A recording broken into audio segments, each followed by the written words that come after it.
네, 이번 주 토라 포션은 신명기 16장에서 21장까지의 말씀이고요. 핵심 단어는 쇼프팀이라는 단어입니다. 따라합니다. 쇼프팀. 쇼프팀은 재판장들이다 이런 의미가 있고요. 원형은 샤파트에서 나왔어요. 샤파트. 자, 따라합니다. 샤파트. 샤파트는 판단하다, 재판하다, 심판하다, 지배하다, 다스리다 이런 의미가 있어요. 그래서 이 재판장들이라는 여기서 나오는 의미는 판단하고 재판하고 지배하고 다스리는 리더를 말한다. 재판장이라는 것이 결국 이 땅을 하나님의 말씀대로 뜻대로 이끄는 리더를 말하는 거죠. 신명기 16장에서 18장을 쭉 보면 세 가지의 리더에 대한 말씀이 나옵니다. 그래서 왕, 제사장, 선지자 이 세 가지의 리더에 대한 내용들이 나오기 때문에 오늘 이 세 가지 말씀 보려고 하는데 이 세 가지의 리더는 결국 기름 부음으로 세워지는 세 가지의 직책이다. 그래서 성령의 기름 부음으로 세워지는 것이 바로 왕이요 제사장이요 선지자잖아요. 그래서 우리가 성령의 기름 부음을 받았다는 것은 주님께서 우리를 왕이요 제사장이요 선지자로 우리를 부르시고 우리를 만들어 가신다는 거예요. 그래서 우리가 주님 앞에 훈련받는 과정을 삼위일체 하나님으로 3단계로 연결했잖아요. 그래서 영혼육으로 훈련받고 하나님 예수님 성령님으로 훈련받고 말씀 기도 찬양으로 훈련받고 이렇게 얘기했는데 이것에 더 추가가 되는 거예요. 오늘. 그래서 왕 제사장, 선지자 이렇게 이 3단계가 또 추가돼서 주님 앞에 더욱더 온전하게 나아가는 우리가 될 줄로 믿습니다. 그래서 이것은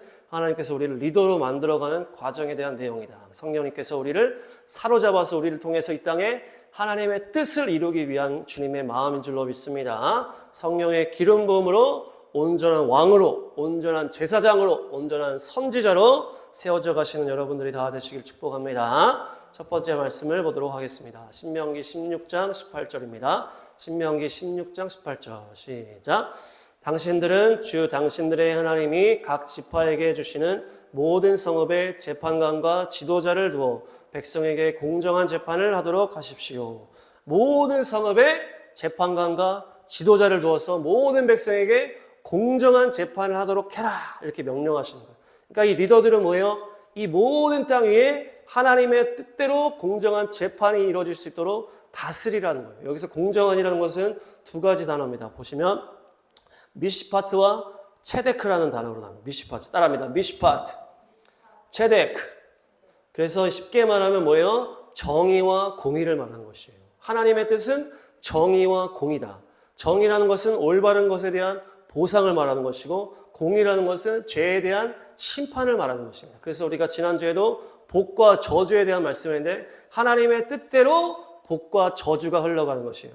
하나님의 뜻대로 보상과 심판이 흘러가는 것이 바로 하나님의 뜻이요 이 공정한 재판이라는 것입니다. 그래서 죄를 지었을 때는 심판을 받아야 되고 잘한 게 있을 때는 하나님의 보상이 이루어지는 것이 바로 이 공이고 그것이 바로 율법의 말씀이요 그 율법대로 주님의 거룩한 기준대로 이 땅이 통치되는 것이 주님의 뜻이다. 그래서 하나님이 우리에게 성령을 부으셔서 왕으로 제사장으로 선지자로 세우신 것은 이 땅이 하나님의 뜻으로 잘 이루어지고 통치가 되어질 수 있도록 우리를 부르셨다는 거예요. 특별히 하나님 나라의 상속자로 우리가 또 성령의 사람으로 훈련되고 또 다가올 천년 왕국 가운데 놀라운 통치자로 준비되는 리더 훈련의 과정이 바로 이 땅에서의 삶이요 왕과 제사장과 선지자의 부르심이라는 것입니다.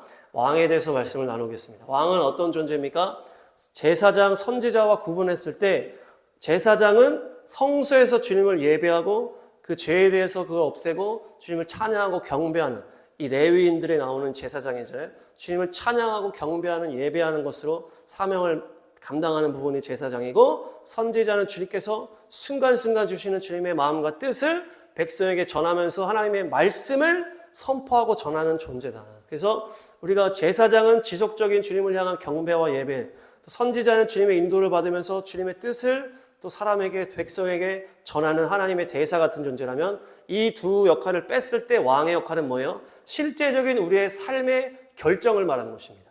하나님께 예배하고 하나님과의 관계에 약간 구분되어서 우리 실제적인 삶에서 다스리고 통치하는 결정에 대한 것이 이 왕에 대한 부분이라는 거예요. 왕.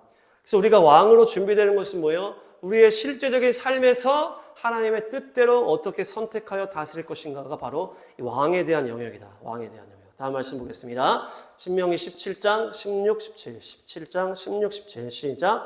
왕이라 해도 군마를 많이 가지려고 해서는 안 되며 군마를 많이 얻으려고 그 백성을 이집트로 보내서도 안 됩니다.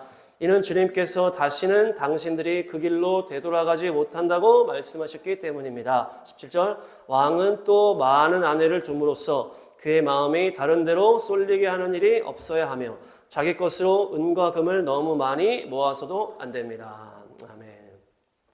왕은 군마를 많이 가지려고 하면 안 되고 아내를 많이 두고 은과 금을 많이 가지려고 했어도 안 된다. 그러니까 실제적인 삶을 왕이라고 했을 때 우리 안에 삶에서 어떻게 된다? 탐심을 버려라라는 거야. 탐심을 버려라. 군마는 무엇을 말해요? 힘이요 권력을 말하는 것이. 많은 아내는 쾌락적인 삶을 말하는 거고 은과 금은 나태한 삶을 말하는 것이. 우리가 힘을 과하게 얻게 되거나 아니면 쾌락을 과하게 얻게 되거나 나태함으로 빠져가는 삶으로 가지 말라라는 거예요. 우리의 삶에 결정할 때 우리가 왕으로 결정할 때 내 삶에 너무 과하게 내가 힘이 세져. 그런다거나 너무 내가 세상의 즐거움, 쾌락에 빠져들어가. 아니면 내가 너무 편하게 나태하게 흘러가. 이렇게 결정하지 말라는 것이. 이것이 우리 삶의 중요한 기준이라는 것입니다. 군마를 얻으려고 보니까 어떻게 해요? 백성들을 이집트로 보내지 말라 이렇게 얘기하시거든요. 군마를 얻으려면 어디로 가야 된다는 거예요? 이집트로 가야 된다는 것이에요. 이 군마는 이 권력이라고 그랬죠. 이 권력을 얻기 위해서는 죄 많은 세상으로 가야 된다는 얘기예요. 출애굽은 죄 많은 세상에서 우리를 주님께서 유월절 십자가의 그 보혈의 능력으로 끄집어내신 거예요. 출애굽, 이집트에서 이 세상에서 우리를 끄집어내셔서 하나님의 천국 백성으로 만드신 것이에요. 근데 사람들이 어떻게 해요? 계속 믿음 생활하고 광야의 삶을 사니까 계속 다시 이집트로 보내주세요. 계속 이집트로 가고 싶고 이집트를 그리워하잖아요. 이 그리워하는 그것이 바로 이 죄 많은 세상이다. 그러니까 계속 불평불만하는 것인데 우리가 이 권력, 이 군마, 권력을 얻으려면 어디로 가야 된다? 세상으로 가야 된다는 얘기예요. 권력이 내가 힘을 갖고 싶고 내가 권력을 더 힘을 막 주고 싶으면은 세상에 가야 된다. 세상. 결국 세상으로 우리가 기어 들어가게 된다는 얘기예요. 내가 힘을 얻으려고 권력을 얻으려고 삶을 살다 보면 이 세상의 권세는 이집트, 세상의 소속이라는 거예요. 사단에게 엎드렸을 때 이 죄 많은 세상에서 사단이 우리에게 돈을 벌게 해주고 권력을 잡게 해준다. 그래서 연예인들이 그것에 넘어지고 경제 리더들이 그것에 넘어지고 타협하고 들어가는 것이죠. 그러니까 권력을 얻게 되고 세상의 권세를 얻게 되지만 결국에 사탄의 밑으로 들어가는 세상으로 다시 들어가는 것을 말하는 거예요. 우리의 권세는 언제 누리는 것입니까? 예수님이 통치하시는 천년왕국에서 우리가 권세를 누리는 것이에요. 우리는 이 땅에서는 권세자들이 오히려 우리를 죽이려고 하는 대상이라는 거예요. 예수님도 그 당시에 모든 권세자들이 예수님을 죽이려 했다. 종교 권력자, 또 로마 군대, 그 세상 권력자들이 다 예수님을 죽이려 했다는 거예요. 그래서 우리가 누릴 권세는 이 땅이 아니고 천년왕국이다. 예수님 오시는 천년왕국. 할렐루야. 이것에서는 나그네요 순교자의 길일 뿐입니다. 그래서 주님만 사랑하시기 바랍니다. 그 다음 보시면 많은 아내를 두면 마음이 미혹된다 이렇게 했어요. 주님께서 이 땅에서 우리에게 즐거움을 제한하셨어요. 아내는 한 명으로 제한했다. 그런데 우리가 주님께서 주신 이 즐거움을 어때요? 선을 더 넘고 싶은 거, 더 과하게 가고 싶은 거. 그러니까 즐거움에서 쾌락으로 들어가는 것이 바로 이 하나님이 우리에게 준 그 선이라는 거예요. 아내와의 사랑의 즐거움을 주셨는데 그 즐거움을 내가 더 과하게 가지겠다고 하는 것이 쾌락을 추구하는 삶으로 들어가요. 그러면 그 마음이 미혹되어 세상을 향한 사랑을 막 들어가는 거예요. 그러니까 세상에 하나님이 우리에게 주어진 그 선을 넘어가는 순간 우리의 마음이 세상으로 막 흘러 들어간다는 거예요. 주님께서 우리에게 지정해 주신 기업이 있다는 거예요. 기업이. 내게 줄로 재어진 구역은 아름다운 곳에 있으며 나의 기업이 실로 아름답도다. 주님께서 우리에게 딱 지정해 준 그 구역의 아름다운 곳입니다. 넘어가게 되면 어때요? 바닷물이 땅으로 넘어 들어오면 어때요? 주님이 바닷물에 선을 정해놨는데 갑자기 쓰나미가 나서 바닷물이 땅으로 들어오면 그것이 재앙이잖아요. 재앙. 그 땅에. 그러니까 우리가 이 선을 넘어가는 순간 우리 삶에 죄악으로 인한 재앙이 들어오는 거예요. 재앙이. 그래서 우리가 이 세상의 즐거움은 주님께서 지정해 주신 그 선 안에서만 누리는 거예요. 더 과하게 추구하려고 넘어가게 되면 이 쾌락으로 넘어가요. 그렇게 되면 주님의 재앙이 임하는 것이에요. 그래서 우리가 주님의 주신 선 안에서 만족하시고 기뻐하시고 감사하시기 바랍니다. 그래서 은과 금이에요. 다음 은과 금인데 은과 금도 주님께서 채워주시는 것이에요. 그렇지만 너무 많이 모으려고 하지 말아라 이 말씀이에요. 여기 원어에 나오는 보시면 메오드라는 단어가 나오는데요. 따라합니다. 메오드. 네오드라는 단어는 엄청나게 강력한, 엄청나게 많은 이런 의미가 있어요. 강력하고 엄청나게 많다. 이게 강조예요, 강조. 그러니까 이것은 우드에서 나왔어요. 우드는 뭐예요? 긁어 모으다라는 의미가 있는 것이에요. 그러니까 돈을 막 긁어 모으는 거야. 막 계속 돈을 막 계속 창고에다가 쌓아두는 거예요. 그렇게 하지 말라는 거예요. 그냥 살아갈 정도를 벌면서 또 주님이 축복해 주시면 이것을 나누고 이렇게 살아가라는 거예요. 과하게 이것을 막 축적해서 막 긁어 모으지 말라는 거예요. 우리의 기업은 주님뿐이다. 은과 금은 내게 없거니와 베드로가 얘기했죠.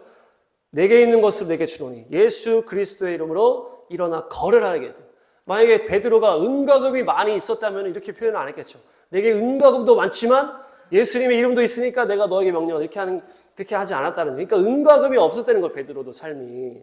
그렇게 되니까 뭡니까? 예수님의 이름의 능력을 더 의지하게 된다는 거예요. 우리가 은과 금이 많으면 많을수록 은과 금을 의지하게 된다. 이 세상이 돈으로 안 되는 게 없다는 거예요. 그러니까 뭐 돈으로 계속 돈만 의지하게 된다. 그러니까 우리가 은과 금을 축적하면 축적할수록 돈에 마음이 가고 또 돈을 의지하게 된다. 그래서 우리가 돈을 어떻게 적당하게 그냥 먹고 사는 정도로만 있어야 주님을 더 의지할 수가 있다는 얘기예요. 그래서 은과 금을 멀리하고 주님만 의지하시길 바랍니다. 그럴 때 주님의 능력이 우리를 통해 역사하실 줄로 믿습니다. 다음 말씀 보시면 17장 18, 19, 20절 왕에 대한 말씀이 나옵니다. 18, 19, 20 시작. 왕 위에 오른 사람은 레위 사람 제사장 앞에 보관되어 있는 이 율법책을 두루마리에 옮겨 적어 19절 평생 자기 옆에 두고 읽으면서 자기를 택하신 주 하나님 경외하기를 배우며 이 율법의 모든 말씀과 규례를 성심껏 어김없이 지켜야 합니다. 20절 마음이 교만해져서 자기 결례를 업신여기는 일도 없고 그 계명을 떠나서 좌로나 우로나 치우치지도 않으면 그와 그의 자손이 오래도록 이스라엘의 왕위에 앉게 될 것입니다. 아멘. 제사장 앞에 보관된 율법책이다 이렇게 얘기하잖아요. 그것을 두루마리에 옮겨라는 거예요. 두루마리에 옮겨라. 그러니까 하나님의 성전에서 하나님의 말씀이 선포되지만 그것에서 끝나는 것이 아니고 내 삶으로 그 말씀을 가지고 와라. 그래서 두루마리에 옮겨서 언제나 평생 옆에서 읽으면서 그 삶을 살으라는 거예요. 그렇게 하게 되면 주님을 향한 경외함이 우리의 마음에 회복되고 그 경외함으로 주님의 말씀을 지키게 된다는 얘기예요. 읽게 되면 지키게 되는 것이에요. 안 지키다 보면 안 읽게 되는 거예요. 그러니까 우리가 읽는 것이 그렇게 중요하다. 읽으면 지키게 되고 읽게 되면 주님의 말씀이 우리 안에 들어오니까 내 양심이 살아나서 주님 향한 경외함으로 이 말씀을 지키려고 하게 된다. 그러니까 최대한 말씀을 가까이 해서 이 두루마리에 옮겨서 적어라. 교회에서도 말씀을 듣고 하지만 여기서 지금 그렇게 나오잖아요. 레위 사람 제사장 앞에 보관되어 있는 그 율법책을 두루마리에 옮겨라 이렇게 하는 거예요. 옮겨서 언제나 내 삶에서 말씀 가운데 살 수 있도록 자기가 그것을 개인적으로 묵상할 수 있도록 하라는 얘기예요. 그렇게 했을 때 주님에 대한 경외함을 배우고 좌로나 우로나 치우쳐지지 않고 교만하지 않고 주님의 사람들을 업신여기지 않게 된다. 그러니까 여기서 어떻게 연결됩니까? 하나님의 말씀을 읽지 않고 하나님을 향한 경외함을 잃어버리면 어떻게 된다? 백성들을 무시하게 된다는 얘기예요. 백성들을 무시하게 된다. 그러면서 자기가 높아지고 교만해진다. 교만해진다. 왜? 나에게 왕위가 있으니까. 왕위가 있으니까. 우리에게 예수님의 이름이 있기 때문에 우리에게 능력이 있는 것이에요. 주님께서 주시는 축복이 있는 것이에요. 그러니까 우리가 주님이 주시는 왕권으로 막 감사함으로 막 살아. 점점 누리다 보면 어떻게 돼요? 우리가 교만해지는 거예요. 내가 높아지고 잘 살아지고 주님의 축복을 받으니까 점점 교만해져. 내 마음이 점점 교만해지면 주변 사람들을 무시하고 자기가 막 점점 높아져. 그렇게 되면 어떻게 되는 거예요? 주님에 대한 경외함이 없어지는 거예요.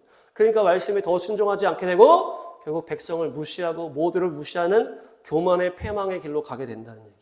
그러니까 우리가 언제나 주님의 말씀을 묵상하면서 주님을 경외함으로 말씀 앞에 따라가야만 우리 안에 교만함이 꺾어지는 거예요. 주님의 말씀 앞에 엎드려 주시기를 바랍니다. 특별히 여기서 주님의 말씀을 떠나는 것을 어떻게 표현하고 있어요? 좌우로 치우치는 것이라고 이야기를 하고 있어요. 주님의 말씀을 떠나 좌우로 치우친다. 그러니까 주님의 말씀을 떠나는 것은 뭐예요?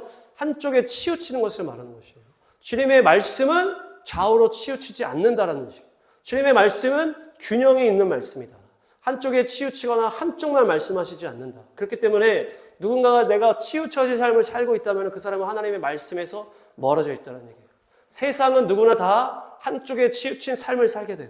죄는 누구나 모두에게 한쪽에 치우치게 만들어서 삶을 망가뜨리게 되는 것이죠. 그래서 이단에 빠지면 가정이 파괴되는 것이죠. 그러나 하나님의 온전한 뜻은 뭐예요? 가정을 완전하게 회복시키시는 것을 말하는 것입니다. 가정을 파괴시키는 게 하나님의 뜻이 아니에요. 극단적인 신앙에 빠지면 자기 삶을 판개치고 산속으로 들어가 버린다든지 또 아니면 기복이 너무 심해서 왔다 갔다 하는 삶의 열매가 나타나게 됩니다.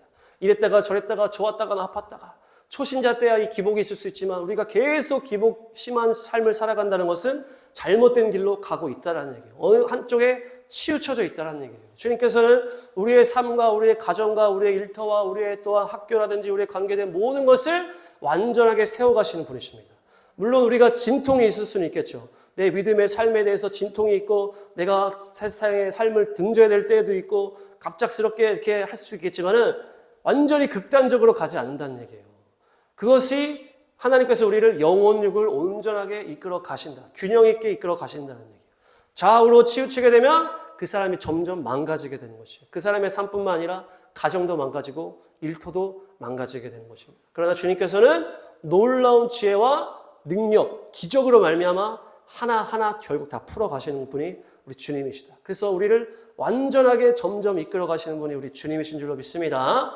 물론 우리가 믿음의 싸움을 싸워야 될 때가 있고 결단을 해야 될 때가 있고 어느 시간을 두고 멀리 해야 될 때도 있겠죠. 친한 사람과 멀리 해야 된다든지 그런 것도 있겠지만 그것이 계속 지속되는 것이 아니다는 것이에요. 좌우에 치우치지 않는 삶으로 계속 끝까지 승리하시길 축복합니다. 그렇게 했을 때 어떻게 된다? 자손이 대대로 왕위를 누린다 이렇게 있거든요. 여기서 왕위를 누린다는 것은 자손들이 신앙으로 쭉 들어간다는 얘기예요. 가정이 온전하게 회복된다는 것이에요. 부모님의 신앙이 온전하다면 그 신앙이 자녀에게 온전하게 흘러 들어가게 돼 있다는 얘기예요. 부모님이 목사님인데 자녀가 불신자야. 부모님이 장로님이고 권사님인데 자녀가 불신자. 이것은 잘못됐다는 거예요. 어디 한쪽에 치우쳐져 있다는 얘기예요. 치우쳐져 있다. 내가 사역을 하지만 가정에 대한 것도 신경을 써야 되는 것이 주님의 뜻이라는 거예요. 함께 완전하게 세워서 갈 수 있는 것이 주님의 능력이요. 그것이 주님의 열매라는 것이에요. 나는 자식 신경 쓰다가 내가 사역을 못하니까 어쩔 수 없어. 자식은 그냥 냅두고 나는 사역만 하겠어. 이렇게 하는 것이 아니다라는 거예요. 사역도 잘하고 자녀도 믿음 안에서 잘 키울 수가 있다라는 얘기예요. 그것이 주님의 지혜요 능력이라는 것이에요. 그러나 사람은 죄인이고 연약하기 때문에 한쪽에 치우칠 수밖에 없어요. 자기 중심으로 판단하려고 하니까 타협하거나 한쪽을 버려버리거나 그렇게 하는 것이 인간의 죄인의 선택이라는 거예요. 그것이 아니고 주님의 사역도 하고 주님의 일도 하고 가족도 온전하게 세울 수가 있는 분이라. 그래서 가족을 내팽개치지 말라 그랬어요. 뜻이 안 맞아서 이렇게 싸울 수 있다고 그랬죠. 그래서 원수가 집안 식구다 이렇게 했잖아요. 그렇지만 그것이 계속 지속되는 게 아니고 결국에 온전하게 세워가시고 가족을 돌보는 게 주님의 뜻이다. 그래서 예수님께서도 그렇게 하셨어요. 사역 초반에는 예수님의 사역 초반에는 어떻게 했어요? 가족들과 그 어머니가 예수님을 이해하지 못했어요. 그래서 막 예수님 막 말씀 전하고 사역하고 있는데 막 찾아와가지고 예수님 지금 가족들이 왔는데요. 어머니가 오고 가족들이 왔는데요. 그러니까 막 중간에 데리고 가려고 그랬다는 거예요. 그 주변에 계속 그 고향에서 예수를 미친 거 아니야 이렇게 얘기를 했다는 거예요. 그러니까 가족들이 예수님을 데려가려고 그랬는데 누가 내 어머니요 누가 내 가족이냐 그러면서 모른 척하고 사역을 계속했단 말이에요. 그렇지만 결국 시간이 지날 때 어떻게 돼요? 어머니도 인정하게 되고 가족들도 다 인정하게 됐다는 얘기예요. 그래서 어머니도 예수님이 십자가 죽으시면서 요한에게 어머니를 네가 맡긴다. 네가 잘 보살펴라. 또한 그 예수님의 그 형제들도 결국에 다 예수님 안으로 다 들어와서 예수님을 전하는 삶을 살았다는 얘기예요. 그래서 초대교회의 야고보라고 하는 리더는 예수님의 제자가 있지만은 이 리더라고 하는 게 야고보는 예수님의 동생 야고보예요. 예수님의 동생 야고보. 그러니까 예수님의 동생들도 처음에는 예수님이 하는 그 사역을 인정하지 못했지만 결국에는 예수님 믿게 되고 예수님 정말 하나님의 아들이셨구나.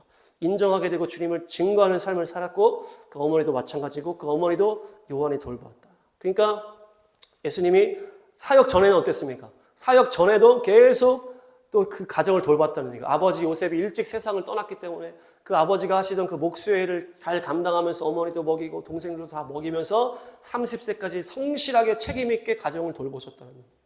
그렇게 하시다가 30세부터 사역자를 탁 하시고 십자가로 딱 가셨다는 얘기예요. 그러니까 예수님도 완전하게 균형 있고 온전한 삶을 사셨다는 얘기예요. 균형 있는 신앙의 삶을 사시길 바랍니다. 주님께서는 두 가지를 다 완전하게 이루실 수 있는 능력과 지혜가 있는 분이시다. 그래서 우리가 주님을 따라갈 때 온전한 것들로 다 회복될 줄로 믿습니다. 다음은 제사장에 대한 말씀입니다. 말씀 보겠습니다. 신명기 18장 1절 2절 신명기 18장 1절 2절 시작. 레위 사람 제사장과 모든 레위 지파 사람은 이스라엘 가운데서 몫이나 유산으로 받은 땅이 없으므로 주님께 불살라 바친 제물과 주님께 바친 예물을 유산으로 받아 먹고 살 것입니다. 2절 그들이 그 결획 가운데서 차지할 유산이 없다는 것은 주님께서 그들에게 말씀하신 대로 주님께서 친히 그들의 유산이기 때문입니다. 아멘. 제사장은 레위인에서 나와요. 레위 지파에서 이제 제사장이 나오는데 그들은 주님의 제사를 섬기고 성막을 섬기고 하면서 그들의 유산이 없다고 얘기를 하는 거예요. 그들의 유산은 그 예수님 자신이다. 그래서 그들이 제사장들은 뭐예요? 우리가 제사장들이잖아요. 우리는 세상의 유산이 사실 없다는 얘기예요. 우리는 나그네요 예수님만이 우리의 유산입니다. 세상 사람들은 세상의 유산들을 막 모을 때 어때요? 기쁨을 막 누립니다. 그런데 우리는 어때요? 예수님을 점점 알아갈 때 기쁨을 누리게 되는 것이에요. 그래서 우리가 세상에 무엇을 하는 겁니까? 예수님을 소개하는 통로가 되는 것이에요. 그래서 예수님의 사랑과 능력이 우리 안에 계속 부어져서 우리가 주님을 갈망하기 때문에 우리 안에 부어졌을 때 이것을 세상으로 흘려보내고 보여지게 하는 통로라는 것이에요. 그것이 레위인이요 제사장이요 성막을 섬기는 예배자로 헌신한 우리의 삶의 사명인 것입니다. 그래서 우리가 주님을 예배하는 것으로 시간을 채워가는 것이에요. 그렇게 되면 레위인이 아닌 사람, 세상 사람, 돈 벌고 있는 사람들이 그 세상의 유산으로 시간을 채워가지만 우리는 주님을 알아가는 시간으로 채워가는 거예요. 그렇게 했을 때 우리가 그 유산이 없잖아요. 세상 유산이 없고 먹고 사는 게 없으면 하나님께서 그들을 통해서 먹이게 하신다는 그것이 주님의 계획이고 주님의 율법이라는 거예요. 그래서 우리가 예수님을 점점 알아가고 예수님의 사랑을 막 충만해서 이것을 흘러가게 하는 일만 하는 거예요. 그렇게 했을 때 주님이 그렇지 않은 사람들을 통해서 우리를 먹이게 되는 것이 그 주님의 방식이다.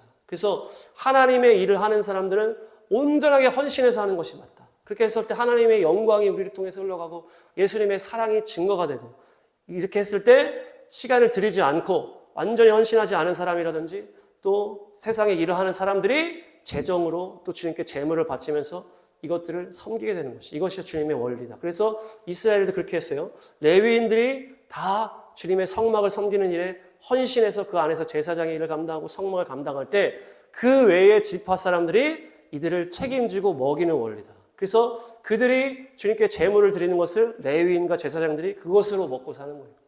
그들이 이 성막과 이 교회를 향하여 그들의 제물을 바치고 그들의 이것을 냈을 때 그것을 가지고 레위인이 먹었다는 거예요. 그러니까 레위인들은 오직 예수님만이 유산이다. 그것을 아셔야 돼요. 예수님을 더 풍성하게 누려서 우리만 누리고 끝나는 것이 아니고 이것이 흘러가게 하는 것이 우리의 사명이요. 그렇게 됐을 때 주님께서 우리를 먹이신다는 얘기예요. 우리 모두가 제사장의 사명이 있습니다. 우리가 뭐 각자 일을 하는 사람도 있겠지만은 우리의 첫 번째 사명은 예수님을 알아서 그것을 흘러보내는 사명이 있는 것입니다. 그래서 주님을 예배함으로 그 사랑이 우리를 가운데 역사해서 주님이 얼마나 아름답고 거룩하시고 전능하신 분이신지를 또 세상에게 흘러보내게 하는 것이 우리의 사명인 줄로 믿습니다. 다음 보시면 선지자의 사명입니다. 선지자 신명기 18장 18절 19절 20절 3절 신명기 18장 18, 19, 20 시작. 나는 그들의 동족 가운데서 너와 같은 예언자 한 사람을 일으켜 세워 나의 말을 그의 입에 담아줄 것이다. 그는 내가 명한 모든 것을 그들에게 다 일러줄 것이다. 19절 그가 내 이름으로 말할 때에 내 말을 듣지 않는 사람은 내가 벌을 줄 것이다. 20절 또 내가 말하라고 하지 않은 것을 제 마음대로 내 이름으로 말하거나 다른 신들의 이름으로 말하는 예언자는 죽임을 당할 것이다 하셨습니다. 아멘. 너와 같은 예언자를 일으키겠다. 너와 같은 선지자를 일으키겠다. 모세와 같은 예언자, 선지자가 뭡니까? 모세처럼 하나님과 친밀해서 주님의 말씀을 들어서 백성들에게 대언할 그 한 명을 일으킬 것이다. 그것이 결국 예수님으로 오셔서 예수님이 말씀으로 오셔서 주님의 말씀을 온전하게 풀어주시고 하나님의 말씀을 전하셨잖아요. 그래서 뭐라 합니까? 여기서 제 마음대로 말하거나 다른 신들의 이름으로 말하는 예언자는 죽는다 이렇게 얘기했어요. 그러니까 예언자의 선지자의 역할은 뭐예요? 하나님이 주시는 말씀을 담아서 선포하고 백성들에게 흘러가게 하는 것인데 이것이 하나님의 말씀을 온전하게 분별하는 것을 더 포함한다는 얘기예요. 그래서 제사장 레위인의 사명은 하나님을 예배하는 사명이라면은 예언자 이 선지자는 하나님의 말씀을 받아서 선포하는 사명이다. 그래서 우리가 예배 드릴 때 어떻게 해요? 주님을 예배하고 찬양하고 경배하고 그리고 하나님의 말씀을 선포하고 이 두 가지를 같이 하잖아요. 이것이 제사장이요 예언자 선지자의 이제 역할이고 특별히 하나님이 사람을 부르실 때 예배자의 사명으로 부르실 때도 있고 특별히 선지자의 사명으로 부르시는 사람도 있다라는 얘기예요. 그들이 특별하게 이렇게 사명을 받아서 그 사명을 가지고 사는 사람들이 있다라는 얘기예요. 물론 우리 모두가 이 두 가지 사명이 다 있어요. 왕의 사명도 있고 제사장, 선지자 사명도 있지만 특별히 하나님께서 부르시는 때가 있다. 이 선지자 예언자의 사명은 중요한 건 뭡니까? 하나님의 음성을 제대로 들어야 된다. 제대로. 자기 마음대로 하면 안 된다고 그랬잖아요. 다른 이름으로 해도 안 된다고 그랬어요. 그러니까 제대로 듣고 이것을 분별해서 온전하게 전달하는 것이에요. 그래서 듣고 분별하는 것이 정말 중요한데 이게 하나님의 뜻인지 아니면 내 생각인지 이제 마귀의 미혹인지 이것을 분별해서 온전하게 선포하고 이것을 주님의 뜻대로 순종하는 것까지가 이 선지자의 역할이에요. 그래서 이 분별하는 것은 우리가 지난주에 이제 말씀에 좀 나왔기 때문에 어떻게 선포하는지에 대한 내용을 나단 선지자 얘기를 한번 들어보겠습니다. 나단 선지자가 기도 가운데 주님의 음성을 듣는 선지자였어요. 근데 그 당시에 다윗 왕에게 죄를 버벌렀잖아요. 그래서 간음을 하고 그 살인 교사를 해서 우리아를 죽게 하는 그렇게 해서 결국 밧세바를 데리고 그렇게 하니까 주님이 이게 너무나 악하다고 탁 진노하신 거예요. 그러면서 이 말씀을 누구에게 주셨다? 나단 선지자에게 딱 주신 거예요. 나단 선지자가 기도하는데 갑자기 다윗 왕에 대한 말씀이 임했어요. 하나님의 음성을 듣는 거예요. 이 다윗 왕이 이 죄를 범해서 나를 진노하게 했다. 너가 이것을 가서 선포하고 그 심판을 선포해라. 딱 했다. 이것을 딱 했을 때 보니까 이것을 잘 전해야 되는데 이 나단 선지자가 어떻게 했어요? 이 하나님께서 주신 다윗 왕에 대한 말씀은 다윗 왕의 죄악과 이 하나님의 이 심판에 대한 말씀을 받은 거예요. 그런데 이 나단 선지자가 어떻게 했어요? 이야기를 가지고 온 거 아니에요. 부유한 사람과 가난한 사람에 대한 이야기를 가지고 온 거예요. 자기가 가지고 온 거예요. 그거는 하나님이 주신 말씀을 내가 어떻게 전달할까? 주님께서 지혜를 주셔서 이 나단 선지자가 이것을 딱 이야기를 만들었잖아요. 부유한 사람이 재물이 많고 그 양과 염소들이 엄청 많았는데 가난한 사람은 양 한 마리, 암양 한 마리밖에 없었는데 그 부자한테 손님이 왔다고 부자가 가난한 사람의 그 한 마리 있는 양을 빼앗아서 손님을 대접했다고 딱 그러니까 다윗이 분노해가지고 막 이 이야기를 나단 선지자가 이제 연결해서 선포한 이야기라는 거예요. 하나님의 음성을 들려준 건 다윗 왕의 죄악과 심판을 들려주시는데 이 나단 선지자가 이것을 가지고 그 타이밍을 딱 봐서 이 이야기를 딱 한 다음에 이 그 악한 부유한 사람을 죽여야 된다 이 다윗 왕이 얘기했을 때 그 순간에 바로 그 부유한 사람이 바로 당신입니다. 이 타이밍 맞춰서 딱 선포한 거예요. 그러니까 선지자는 뭐예요? 하나님의 말씀을 잘 분별해서 듣고 그것을 누군가에게 전하든지 하나님의 백성에게 선포할 때 잘 전하고 잘 타이밍과 지혜롭게 잘 전해야 되는 것이 이 선지자의 또 사명이에요. 시기와 때와 그 방법을 잘 결정해서 선포하는 것이 선지자의 사명이요 우리의 사명인 줄로 믿습니다. 그래서 특별히 전 세계적인 부르심과 나라적인 부르심을 가진 선지자들도 있겠지만 우리가 각자의 삶에서 주님의 부르심에 사명이 있다. 그래서 우리 주변에 믿지 않는 사람들에게 전도하는 것도 이 선지자의 사명이요. 또 우리 주변에 믿음이 식어버렸다든지 믿음에서 낙심했다든지 미혹의 길로 가는 사람에게 우리가 이것을 말씀을 전하는 것도 우리의 사명인 거예요. 이 선지자의 사명인 거예요. 그래서 우리가 하나님의 말씀을 잘 듣고 분별해서 이것을 잘 전달하는 것까지가 우리의 선지자의 사명인 줄로 믿습니다. 특별히 우리가 하나님의 음성을 잘 분별해 듣기 위해서는 우리 안에 욕심이나 죄가 없어야 돼요. 죄가 없어야 돼요. 그래서 우리가 또 어저께 그런 경험을 했잖아요. 둘 다 하나님의 음성을 다 들었어. 근데 이것이 제대로 분별하지 못했다는 얘기예요. 우리 안에 어떤 게 있었다는 거예요? 어떤 탐심과 욕심이 있어. 내 생각에 있었다는 거예요. 결혼식 날짜가 잘못되었기 때문에 주님이 가지 말아라. 그렇게 은혜 자매를 통해서 명백하게 해주시고 우리에게도 그 집에서 감동을 주셨는데 우리가 내면의 말씀을 들었는데도 어때요? 분별이 안 된 거죠. 아, 서울 가서 맛있는 것도 먹고 싶고 나들이도 가고 싶고 결혼식 가서 옛날 사람들도 만나고 싶고 또 새로운 사람도 만나서 이렇게 또 관계도 한번 넓혀보고 싶은 마음도 또 내 안에 있었어요.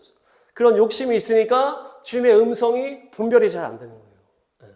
그래서 우리가 어저께 헛걸음을 치고 가가지고 또 허리도 아프고 이렇게 된 거 아닙니까? 그렇지만 회개했더니 주님이 허리를 다 고쳐주신 줄로 믿습니다. 그러니까 우리가 내면에 내 탐심이 있거나 내 생각에 사로잡혀 있거나 어떤 세상적인 누룩이나 세상 욕심이 있으면 주님의 음성을 들을 수가 없다는 얘기예요. 우리가 아침마다 과일을 먹잖아요. 과일을 먹을 때 이제 분명히 제가 유튜브로 뭔가를 보고 있었어요. 뭐 소리를 듣고 있었는데 갑자기 그 닌자 믹서기가 확 돌아가는 순간 유튜브의 음성이 안 들리는 거예요. 유튜브가 나오고 있는데 닌자가 확 돌아가는 순간 이 소리가 없어져 버리는 거예요. 그게 뭡니까? 이 유튜브든 찬양이든 말씀이든 지금 나오고 있었다는 얘기예요. 근데 믹서기가 완전히 묻혀버리는 것과 똑같아. 우리 안에 세상의 소리, 탐심의 소리가 막 거짓말들 소리가 커지게 되면 어때요? 주님의 그 잔잔한 음성을 들리지가 않는다는 얘기예요. 그래서 주님이 말씀하지 않는 게 아니라 언제나 말씀하시고 우리에게 인도하시지만 우리 안에 세상 소리, 내 소리, 다른 거짓말이 차고 소리가 커져 있으면 그 소리가 안 들린다.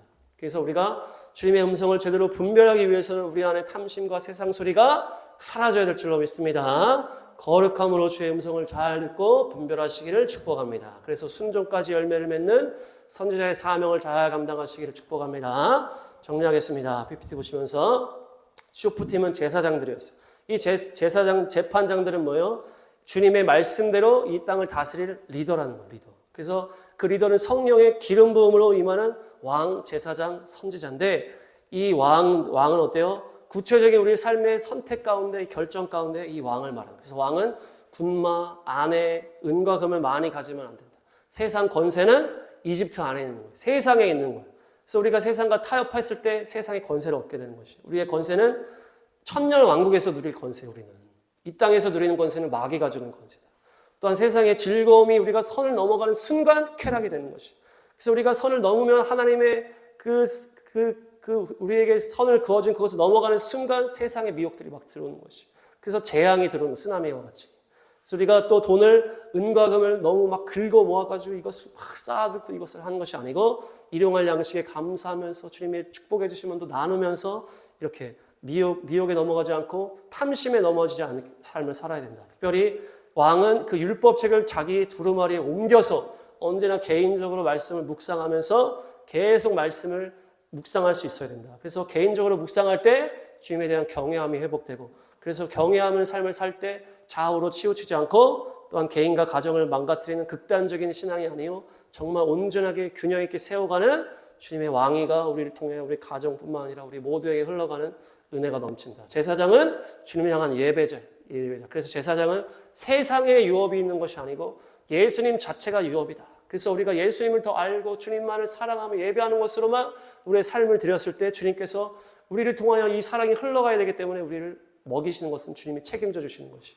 우리는 주님만을 바라고 주님만을 사모하시기 바랍니다. 또한 선지자의 부르심이 있어 하나님의 말씀을 잘 분별해 듣고 그 말씀을 백성들에게 우리 주변 사람들에게 잘 전달해야 되는 사명이 있는 거예요. 그것이 우리가 거룩한 삶을 살고 내 안에 세상 소리가 없을 때에 주님의 잔잔한 그 음성을 분별해서 들을 수가 있다. 그랬을 때 우리를 통해서 더 많은 자들이 구원을 받고 또 주님의 깨우치심으로 회복되는 역사가 될 줄로 믿습니다. 그래서 왕으로 제사장으로 선지자로의 부르심을 잘 감당함으로 이 땅을 다스리는 영적 통치자로 준비되고 다가올 천년왕국의 상속자로 준비되는 승리자가 되시기를 축복합니다.